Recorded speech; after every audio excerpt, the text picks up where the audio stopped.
This is the Valley Run Podcast from the ministry of Rocky Mountain Church in Estes Park, Colorado. Whether you're making your valley run for groceries, kids' games, or just need to get out of town, we pray today's message encourages you to elevate your awe for Christ in all things. Online at RockyMountainChurch.com. Here's your host, Pastor A.J. Dudek. Well, hey, welcome back to another episode of the Valley Run Podcast. I'm not in my normal setup for the studio today on this introduction, but I cannot wait to jump into this week's episode with three of my good friends, Pastor Caleb Widmer, Pastor Matt Depriest, and Brandon Rosner. We have been friends for over 20 years, and it is such a blessing today to talk about the value of long-term, long-haul relationships. I've had the chance to know these guys through music, through fly fishing, through church events, through family connections, and it has proven to be just a great and joyful ride to do life with them. And we live in different parts of the country, and we get to see each other maybe once a year and talk occasionally over Zoom. But like I said, 20 years is a long time. We've been through lots of ups and downs together and have walked with each other and encouraged each other. And so I'm excited to introduce them to you. So let's jump on board and bring on Matt, Caleb, and Brandon. Here we go. Well, hey, welcome back to the Valley Run Podcast today. As mentioned in the intro, I'm joined with some good friends of mine. We've been friends, for almost 20 years now, if not longer. And it's great to have Brandon Rosner, Pastor Matt Depriest, and Pastor Caleb Widmer on with us today. And we're talking all things friendship, specifically this idea of long-term, long-haul friendships. And we'll dive into kind of that philosophy, why we value it, why we want to encourage you to develop relationships that aren't just kind of one-and-done interactions, but long-term, faithful relationships. And so the first question I have for you guys, and I ask my guests this, just because we are in Estes Park, Colorado, is what is your favorite Estes Park memory? Brandon, we'll start with you, man.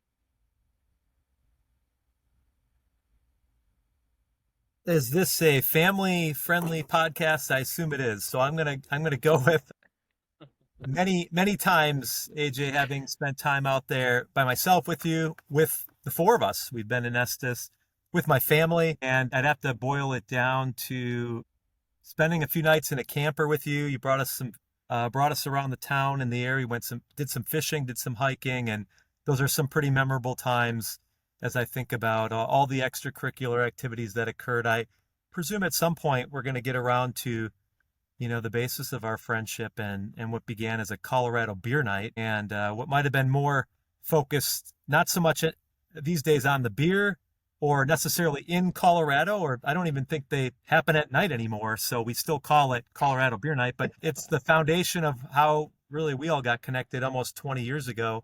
And we did a few of those in Estes. So my favorite memory is hanging out in the camper, going fishing with you in Estes. Mr. Depriest, man.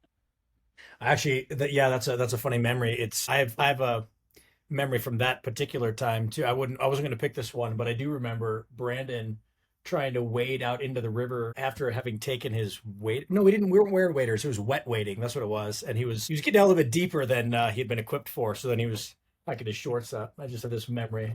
Anyway, it's like that's a little deeper than you want to be, Brandon. So I first came to Estes in 2001. I think we met in 2002, AJ. Yes. At the Bible school at Ravencrest Chalet. So a couple of my Estes holds a very special place in my heart. God did a lot of awesome things in my life during the times that I got to live there, a couple different seasons. But we used to do something called Dawn Patrol, which was back in the springtime when there'd be enough snow to cover the old Hidden Valley ski resort part, and then in the park. We'd drive in as far as you go to the road closed, and then hike up the Trail Ridge Road, and then drop in and ride back all the way down to the parking lot there. So that was kind of my first exposure to backcountry snowboarding at the time. I was Dawn Patrol, did that up in the park in Estes. And then we also did, I don't know if you can do this anymore, Old Man Mountain. There's like that, it's like private property, but there's like that rock formation at the top of Old Man Mountain.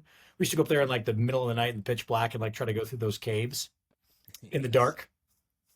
I mean, these are just things that you do when you're in college and you're trying to, figure out what to do in Estes Park after 8 p.m. But yeah, those are two Back good, then, very little. very little, very Yes. little. Oh, that's awesome, Matt. How about you, Mr. Widmer? Well, AJ, it's probably 18 years ago or maybe more that you taught me how to fly fish. You taught me how to cast in my church's gymnasium one winter. And then when you were living out in Colorado, I came to see you in Estes and you took me up into the park fishing for my first time in Colorado ever. So that'll always be a significant Yeah, and I have humbling actually memory a for me. revolving picture on my computer of the day we fished the Thompson when it was snowing. Mhm, You remember that? mhm. Yep, And that was one of the coolest mornings we got to fish. It was in the spring, I absolutely. think. And Yeah. man, it's cool how one place can create such great memories. And I think it was around, Brandon, you're the stats guy. Probably 08, 09 is when we started talking about this idea of, hey, being intentional about connecting once Oh a year at seven. that point.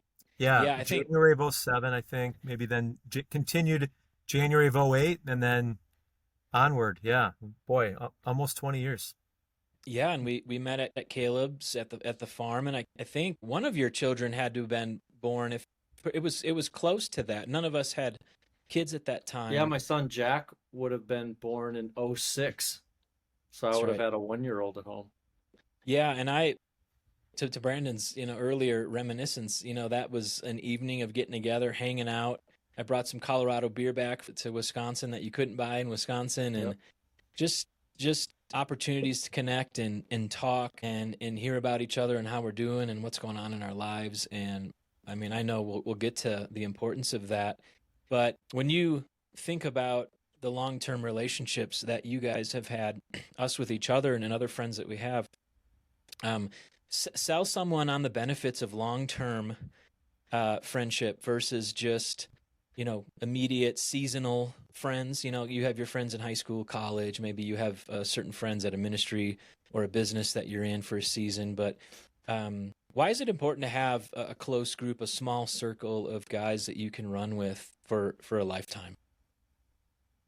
Good question, AJ. What's interesting is I've been seeing more commentary around how many friends an average man has after they turn 40. And, there's a famous Hawker research study that says the average guy will say he has 5 friends that he would call friends, 3 close friends, and maybe 1 best friend. And it's really, that's sad. That's quantify and fill time to have legitimate fellowship. And if I think about you guys, you would count as 3 really close friends, and you can define friendship different. It's not like we see each other in person multiple times a year. It's not like we do Zooms more than once every couple months, and it's not like we text every day.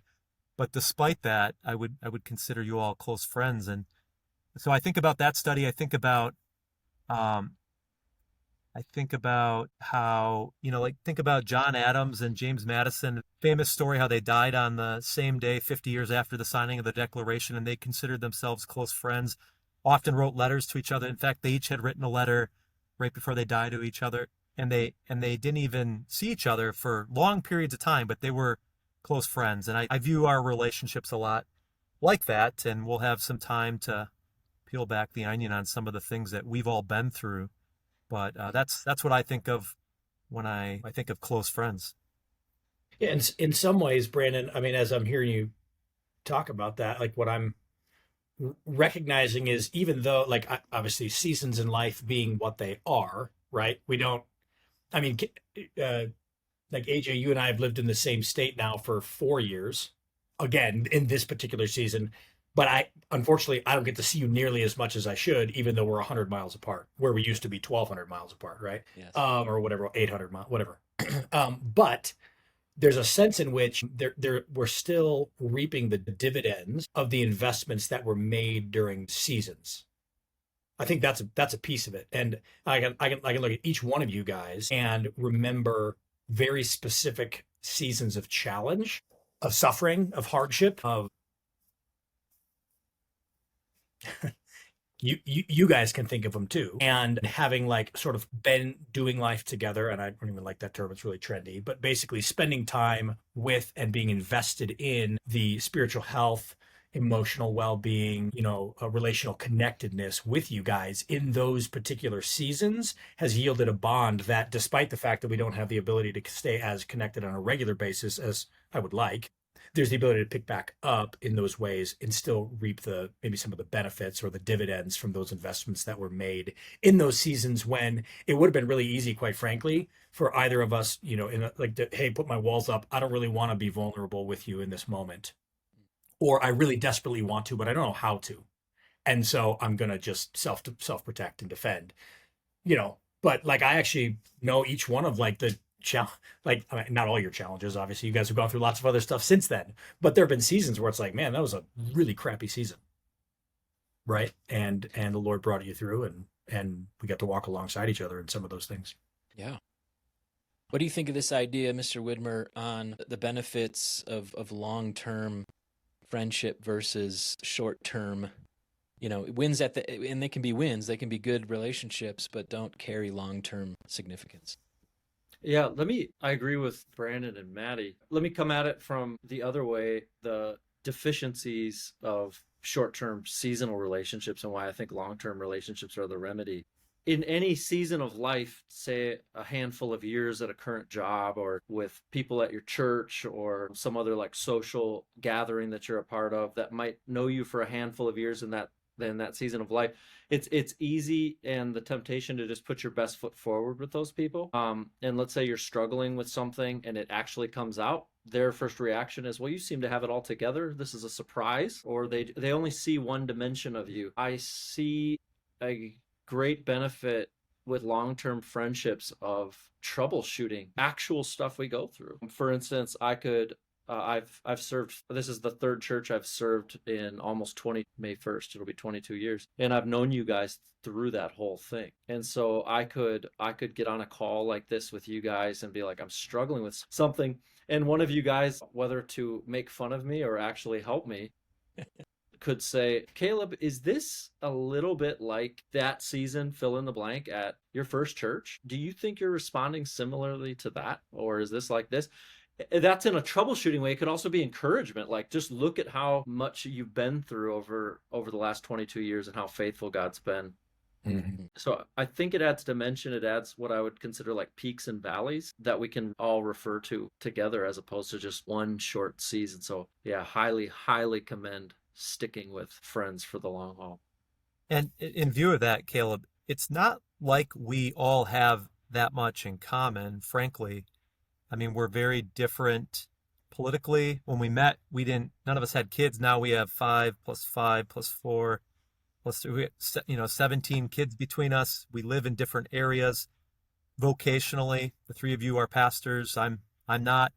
But outside of Christ and that friendship, there really is not that much. We share some interesting hobbies together, but what we share is that time and going through those trials together, which I find interesting. I have other friends in life where there's a commonality of a hobby that keeps us together, and that by no means is what brings us together. And I think I would agree with all of you guys. I mean, one of the great blessings of being friends with you guys is you have so much history there, that short-term work relationships, even sometimes family relationships or project relationships, whatever it may be, or hobby relationships don't have. You have all this context. And I think, to your point, Caleb, you can come back together in different seasons and you rely on that history and context to continue to be the foundation of your relationship, because you have so much there you've worked through, you've talked through, you've been through. I have another question for you guys. When you think about this idea and benefit of long-term friendship, how do our other long-term friends help us stay faithful in what we're called to? Because we are in different avenues. I mean, Matt, Caleb, you and I are pastors. Brandon, you're in the business world and the political realm. When you're going through challenges, do your long-term friends, in thinking about them, thinking about the relationships you have with them, do they help you stay in the game, stay stable, if you will, motivate you to continue to love your wives and and to love your kids and to be faithful in your calling and your jobs and your management. Could you guys speak to that at all? This idea of, it's not generic accountability, it's not Christianese accountability, but because there's so much context in our relationships and we've known each other in our struggles, how does that now in real time help you in the moment? You guys are still getting my triple X reports, right? One of you guys is still getting those? I think I set that up like 18 years ago. I haven't heard from you since, but I'm sure it's still working. I don't have Is that what you're Nokia phone anymore. Is that what you're talking about? Accountability? Triple X watch? Sorry, no. I mean, probably not that, but the first thing that comes to mind for me on that one, honestly, is something I've been thinking about and wrestling with personally, just in this season of life I'm in, which has to do with just blind spots, self-awareness, maybe even self-deception. Like I'm increasingly aware of my own ability to be self-deceived. Mm.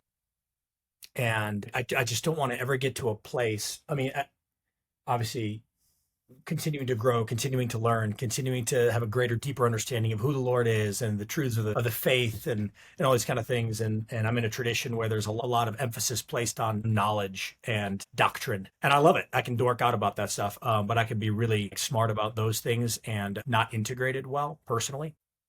And or not aware of the ways in which I'm failing to apply or failing to care for my first church, my first priorities, some of those things. And all of us are pretty adept at being in front of people, whether it's in a leadership capacity or a sales capacity or just an influence capacity. And so we are good at putting our best foot forward by and large, not in a manipulative way, just in like a, hey, follow me as I follow Christ sort of way, like Paul says, right? At the same time, like they don't know how I'm following Christ. They know how I'm depicting myself to be doing that. Sometimes I don't even know I'm following Christ. That there's that Johari's window, that like psychological analysis thing that came out back in the 90s, I think it was, but basically that helped me understand those areas that are blind spots to me. And I think that's a big piece of where you guys have been super valuable in my life, is to say, Matt, you might not recognize this about yourself, and that takes some vulnerability and you have to earn the right to say that, but you guys have done that. Yeah, I would agree with you, Matt. I read a quote recently from a pastor encouraging those of us involved in not just pastoral work, but just work you care about and are passionate about, which I think Brandon obviously is engaged in multiple facets. But it's easy to make a transition from my work is important to I'm important when you're so invested in what you do. And so I think having friends who know a lot about you, they could flip the rug over and see the underside of that rug. There's good humility there. There's good, Matt, you used the word self-awareness. Sometimes when we don't have it, our friends can make us, it can make us painfully self-aware all of a sudden, but in a safe environment, where that it's confidential between the four of us, but yeah, something can get called out or brought to attention.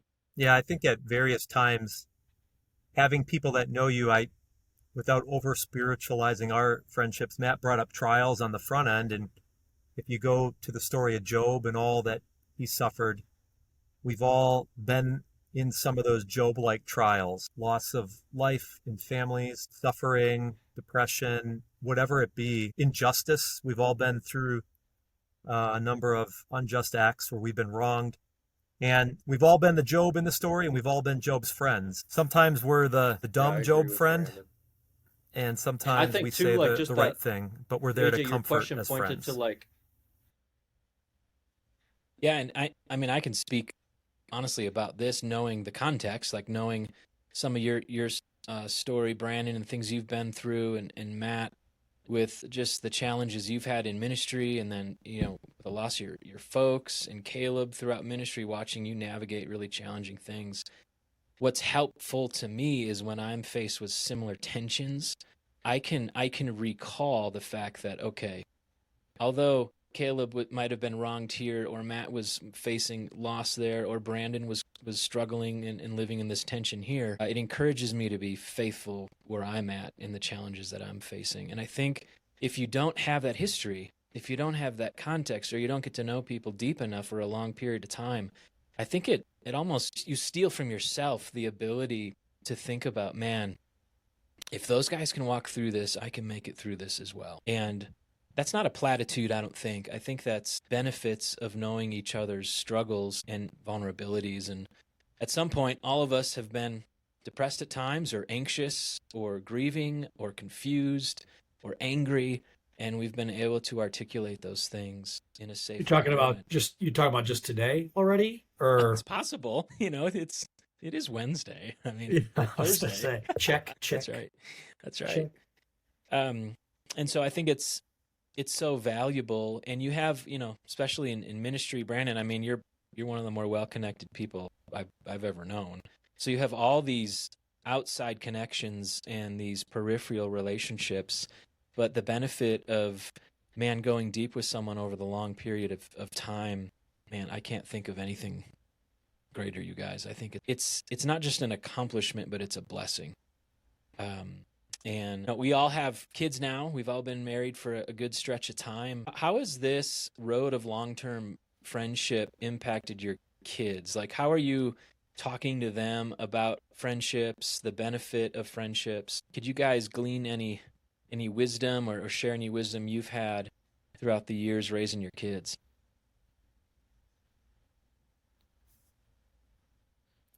Caleb, you just took a trip with your son to Greece, right? Yeah, I just got back 3 weeks ago with my son Jack. I promised him when he turned 18, I would take him on a significant trip in the world. I had saved up a little bit of money from doing music on the side. I didn't even count it. I just put it in a gun safe and left it. And I'm like, buddy, this school year we're going to go. And I counted it up. And then we just looked at what we could do. And Greece was the perfect fit. So my son Jack and I were able to read a bit in Acts 17 and 18 and travel in Athens and Corinth and do a little kayaking adventure at the end of it, which was special. Actually, only 2 years ago or a year and a half ago, I sat at a campsite with Jack and Maddox, and Matt and Ewan showed up, which was really cool. That was a really kind of a funny providential thing, right? I know. Which right? I say it's funny and it's providential, but nitty gritty, there are some things about like the fact that our connectedness. So like, before I came, I mean, AJ, you and I met in Colorado in 2002, and I was into like rock climbing and snowboarding and stuff, and you were into like fly fishing, and I wasn't really into that at the time.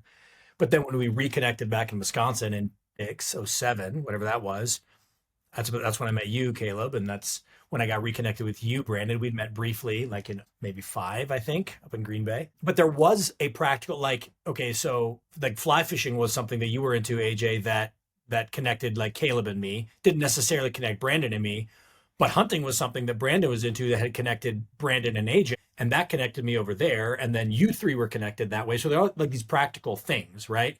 So then it came to like last summer, a year and a half ago summer, and Caleb's taking a random road trip with his kids out to Colorado. So he texts AJ, is like, hey, where should I stay? So you just show up at this little streamside campground because that's where AJ sent you to stay. When you and I got connected back in 2012 in Colorado, I'm like, AJ, let's meet in the mountains. Where should we go? AJ goes, let's meet at this little place. So I'm like just randomly finding this little place. You're randomly finding this little place. And we literally were in side-by-side campsites, not even knowing we were going to be, like we were adjacent to campsites. I mean, that to me is just a demonstration of like the grace of the Lord. I mean, that was just really delightful. I was like, you got to be kidding me, bro. But the practical side of that is like, well, right, both of us decided to go to Nathrop because that's where AJ would have said to go. You know what I mean? Shot Creek That's Campground. interesting. Yeah. Yeah, Matt, what's interesting about that, I mean, that's a beautiful connection, right? The beauty of the outdoors with your sons. Some of our connections over the years have been very mundane. We met at a coffee shop when we all gathered last summer in Milwaukee because we were passing through. The four of us gathered, and it was an hour of deep diving on life, and we hadn't seen each other in months or a year. Prior to that, we were deliberate. We planned an outing to Colorado together. Prior to that, it was not very glamorous. We found a $100 a night Marriott hotel in Milwaukee, Wisconsin. We made a night of it. We had dinner. We had thoughtful. We hung out in the Potawatomi parking garage, didn't we? We did. But nonetheless, it wasn't glamorous. We just made it happen. And a lot of Correct. life is commitment and plodding along. And all of those instances, I could go back every year. Sometimes it was we spent a night at Caleb's house, and we all made it a commitment to be there. I had one of my children, I don't know which of the five, and you guys all stayed at my house one night, and we made it a point to do a 24-hour commitment of a deep dive, often just going out in the middle of the night, snowshoeing, talking, sharing life. And so there have been along the way turbo Zooms. Hey guys, like this week we need to get on a Zoom and talk. So sometimes it's intense and traveling a couple thousand miles across the country. Sometimes it's a little more of a whim. We're all just going to meet at the Marriott, no matter where we all are. And that's what I've enjoyed about it. Is it's not always, hey, the first week of August every year. We make it happen for the past 20 years because of that history that was built and vulnerability, and that's a key part of it. It's a key part of it. Yeah, and I think to go back to this idea of parenting our kids, like there's a level of legacy that they've watched. And, even this morning taking my kids to school, it was like, yeah, I'm going to get to talk to Matt, Caleb, and Brandon. And when I say those names, they know what that means, right? Or when I say, hey, I got to jump on a Zoom call with my buddies, they know who those people are.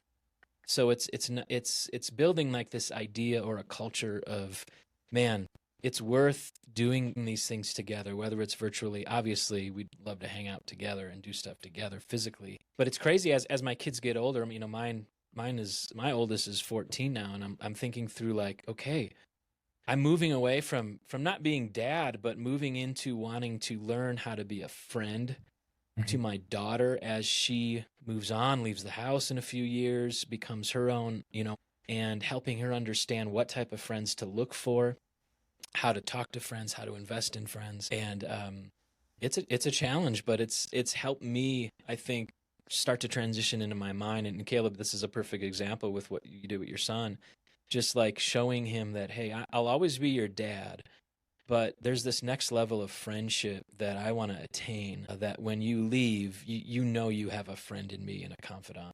And I think that's one of the other benefits of having long-term, long-haul friendships, as it kind of correlates, it just trickles down with our kids. Anything else to say on that? On parenting you guys, on looking at your kids and thinking through how this benefits them in your relationships?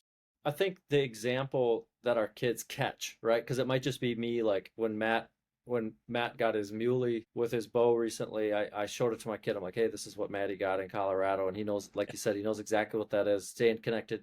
But he's catching something, I think, that we live in a world where things are very disposable, right?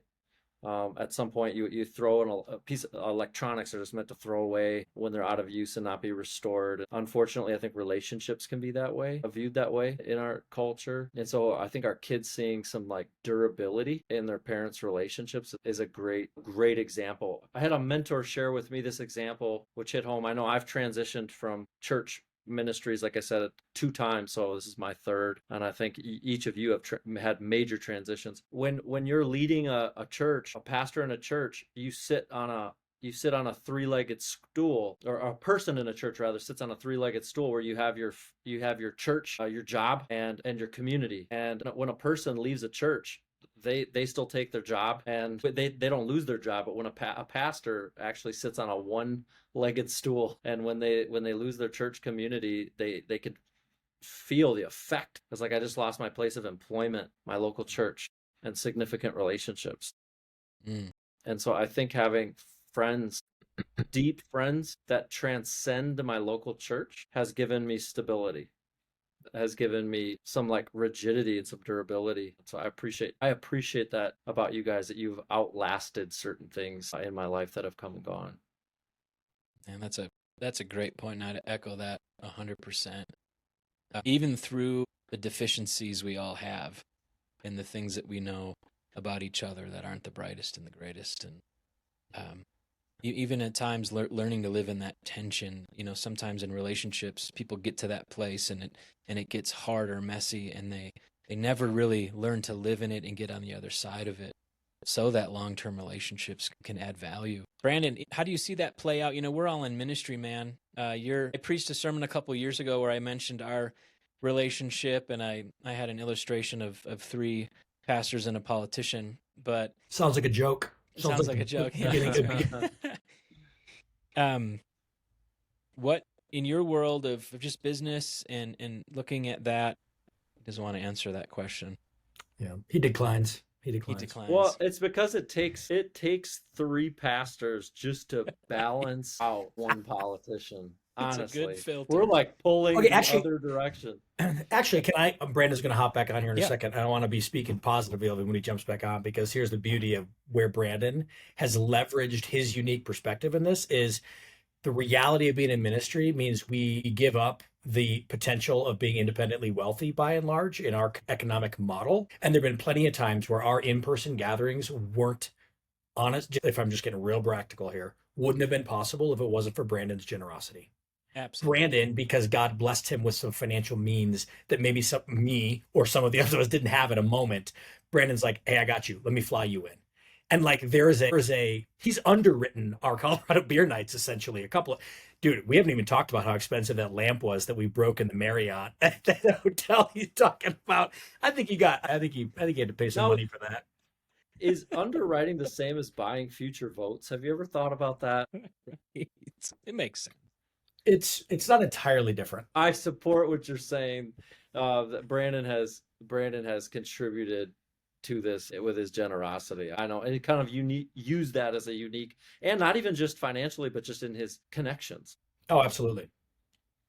Yeah, I love your picture, Caleb, of the idea of having long-term friends outside of the short-term seasons or places in your life. You know, I've moved a lot. Matt, you've bounced around, and it's so great to know that, man, if I change churches, right, or I change locations, I'm not going to lose these relationships. And I think that's a really valid point and an encouraging one for people to realize that, man, it's worth mining for that and working on that, to have those things when everything else seems shaky or unknown or unstable. There's always a stability to move back to in relationship.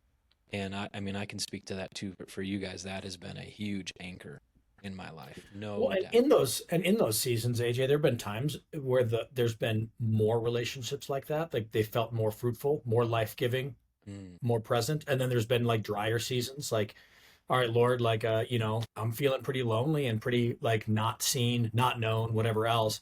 But being committed to saying, all right, Lord, I know that ultimately you're providing for me what I need, my daily bread, and you're walking me through this particular valley or whatever else. But then like, so one of the great sadnesses for me is that a couple of years back for my 40th birthday, AJ, you weren't able to join for this gathering that I was able to host. The other you guys were both there, which was fantastic. But this was this cool thing where like, it was like, all right, Lord, it's kind of a natural spot for me to kind of do a little life retrospective and recognizing, yeah, I have like family members. I have like physical brothers. And then I had like, from like my first season in ministry, and then like you four or us four, and then like my current context. And it was a really surreal event, like getting all of those people together in the same place. But what was super cool about it for me was, again, it gave me that picture of like, yeah, here's God's faithfulness across a long span of time, even longer than we've known each other. Right. And then it's super funny because then I have guys from this season and guys from this season comparing notes about me. And, it's like this super like, whoa, yikes, that's vulnerable, but like awesome and hilarious all at the same time. And like truly like a high point. So, but those, I guess my point with that is different seasons feel like they're yielding different. Like there was a time when we were all living together in the same physical proximity, right? We were in Southeast Wisconsin together for a season. Yep. And then there've been other times where parts of us have been together and we fostered those things, whatever else. But that nucleus, like the Lord has continued to kind of bless that, which has been awesome. Brandon, before I lost you there, I was saying we're all three in ministry. You're in the business world and have your hands in the political arena. How can you encourage folks that you work with and in your world to pursue long-term relationships outside of the political arena, outside of the business successes and failures? How have you seen in the folks that yourself included, having the benefits of long-term relationships so that you can remain stable in what you do?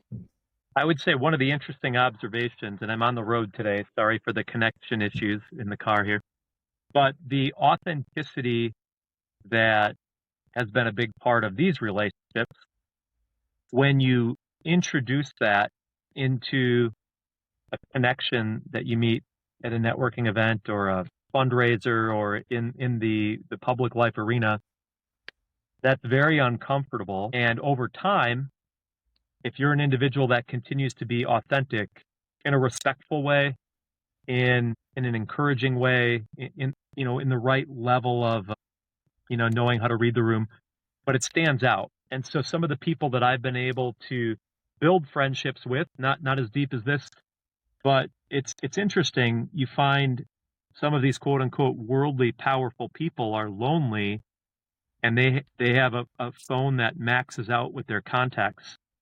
But over the years, I've made it a habit on Christmas evening or Easter evening. It's shocking when you call some of these quote unquote well-connected political people. They'll pick the phone up because they're lonely.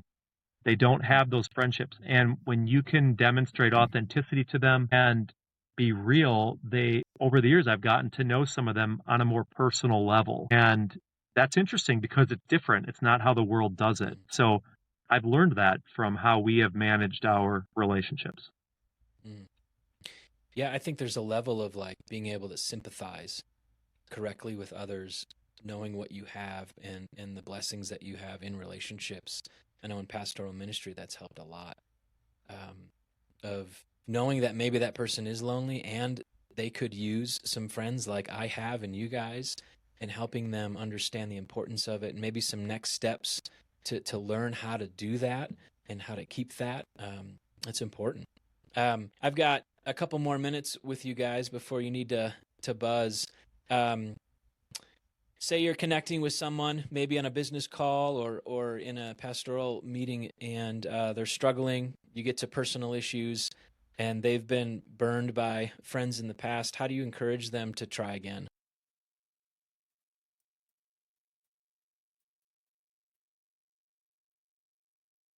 Big question, AJ. Good question. So burned by friends in the past. I remember a particular season where I was personally going through what I would now, in retrospect, probably describe as just like friendship betrayal. And I remember having a conversation with you, Caleb, and you were like, "Yeah, it's not a matter of if, but when that happens in ministry." And I was like I was hoping to avoid that entirely.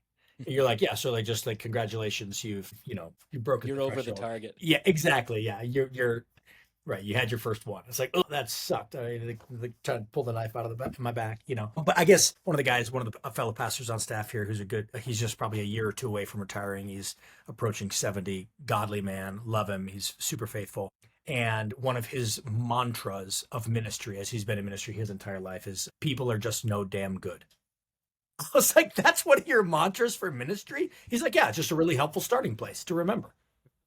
It's like, okay, level set your expectations. So I think most of church hurt and woundedness and all those kinds of things is probably rooted in expectation management. I'm not to say that there aren't appropriate, healthy expectations that can still get violated, but a lot of times it's like, hey, what's our expectation of people on the front end? So is your woundedness truly, or is it just I had high hopes and then this person couldn't live up to what I was expecting, or I had unrealistic and idealistic expectations, and oh, by the way, we live in a fallen order, created order that's fallen into sin and corruption. And yeah, I mean, again, I serve in the Reformed tradition where total depravity is like one of our fundamental baselines. So disappointment, get used to it. It's like that.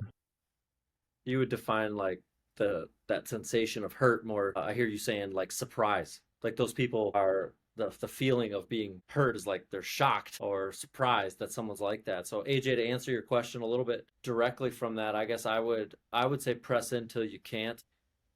I think we live in a culture that's always looking for good guys and bad guys, and we're quick to, whether we call that cancel culture, I don't really know what that all means, but we're just quick to write people off when we find out that they don't meet our expectations, as though there are human beings who do fully meet our expectations. So if I was sitting down with a guy with what you just pitched to me, AJ, I would encourage him to press until he can't. I mean, you can't control another person's heart, but you could control a follow-up. Hey, when you did this, it made me feel this way. Could we talk about it? I mean, you can't control what happens after that, but you can press in. And I don't think enough people do that. And I think in our friendship, I mean, we could have cut and run on each other at any time. We've all offended each other. And part of brotherly love is, as Christ followers, is to not be easily offended. And whether we've had failed expectations on past trips together, things didn't come together, gatherings where one took the lead and expected all of us to be there and not all of us were. I mean, those are things that we could easily have and run on each other and said, hey, you let me down. I was hurting then. You're my friends. You weren't there. But again, the front end question you asked, AJ, like, we're in this for the long haul. And at any point in the last 20 years, any one of us four could have cut and run on the other three and had just cause. But we're called to be bigger and not be easily offended. Because you know what? Then you can cut and run on all your friends if that's the bar you're gonna hold. Yeah. And so Matt, you bring up a good point about proper expectations, and then Caleb, you bring up a great point of the willingness to continue to try. And I think those two things help us not get calloused and hardened, you know. And especially for us sometimes in ministry, that's the temptation, is you go through that bout or that cycle 3-4 times. There's a danger in which your heart says, is this worth it? I'm going to call Brandon and see if he's got a job available somewhere. and you're not ignorant. It's not, it's not over spiritualizing. It's none of that. It's just realizing, people are complex, change is hard, and relationships require input and effort. And yeah, I just want to thank you guys for jumping on today and talking about this idea of friendship. I hope we have another 20 down the line, and it's just great that all of us in our own way are impacting other people and encouraging them to develop the same type of rhythms in their lives. And I hope you guys have a great rest of your week. Thanks for joining us today. Thanks for having us, AJ. Appreciate you boys. Thanks, AJ.